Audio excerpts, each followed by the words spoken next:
Hello, my name is Hodge and this is my System Dynamics and Controls Project 2. My System Dynamics and Controls Project 2 is based on a sparing variable analysis and improvement. So basically, my plan is to analyze a spring variable and then make conclusions or improvements that would theoretically be able to help improve on what is already out there in the market. Right now, a spring variable is used by companies that work with pipes to stabilize them, keep the fluids and keep the pipe from falling off. It's not really it's more of to keep the vibrations uh, stable and not allow the pipes break off, because then it's like there's so much damage from fluids that spill all over the place. A spring variable is variable spring support used for supporting the vibration of pipes to create stability within the pipes. Pipes require support hangers to offer stability to pipes that allow vibrational displacements.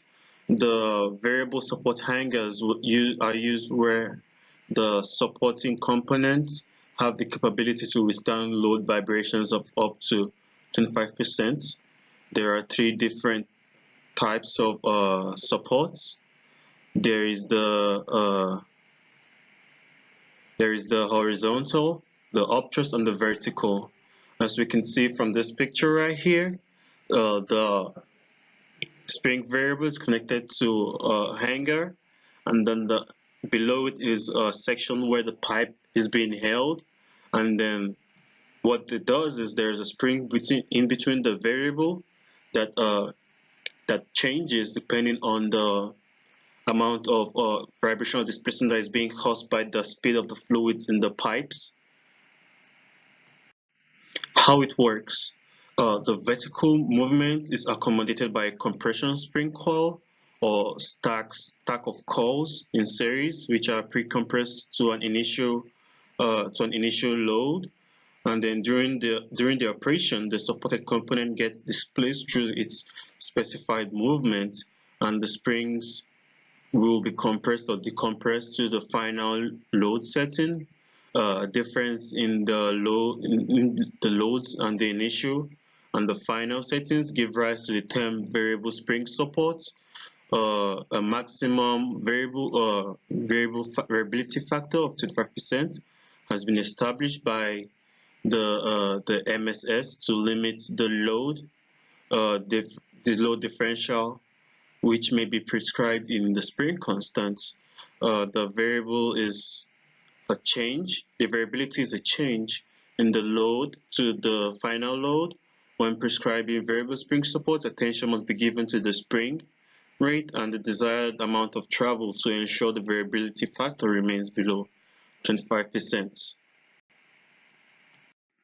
The end purpose of this project is to make needed improvements to variables. Variables use coiled spring support, coiled springs to support the load and allow movement for the pipes. Like there is an allowed vibrational movement that's allowed, and then the resistance of the coil to a load changes during compression, which is why the devices are called variables. There are at least 7 types of variables, and all the springs get worn out after a period of use.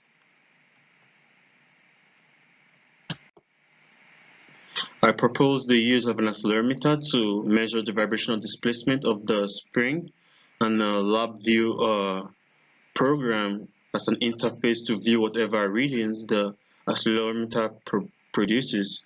If the variability value is also needed, the program can calculate it given the appropriate data. The current means of measuring the point at which the springs have lost their elasticity is to go to the variable spring constant and inspect the slots in the machine.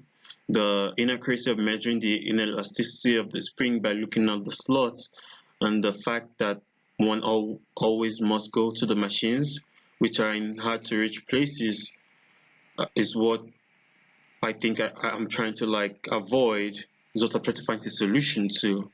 So like I said, I propose an accelerometer